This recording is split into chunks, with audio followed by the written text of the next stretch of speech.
আসসালামু আলাইকুম। আজকে আমি নিয়ে আসলাম ফার্মের মুরগিটা ব্রয়লারটা একটু ভিন্নভাবে রান্না করলাম, তাই আপনাদের সাথে শেয়ার করলাম।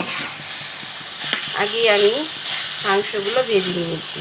এর মধ্যে দিয়ে দিয়েছি হলুদ, মরিচ, পেঁয়াজ, তেল, আদা রসুন বাটা, গরম মশলার গুঁড়া, ধনিয়ার গুঁড়া, আর আমি যে একটা মশলা বানাই ওই মশলাটা সহ দিচ্ছি, একটু টমেটো সস।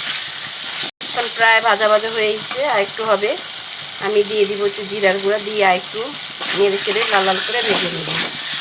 এইভাবে আপনি রুটি দিয়ে বা গরম ভাত দিয়ে খেয়ে দেখবেন, বাসায় খুবই ভালো লাগবে।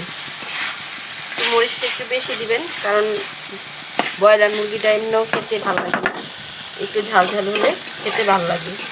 সবাই কাছে ভালো লাগবে, এইভাবে করে খেয়ে দেখবেন। সবাই কেমন আছেন? আশা করি সবাই সুস্থ আছেন, ভালো আছেন। আমার রান্নাটা প্রায় শেষ। সবাই সুস্থ থাকবেন, ভালো থাকবেন। আল্লাহ হাফেজ।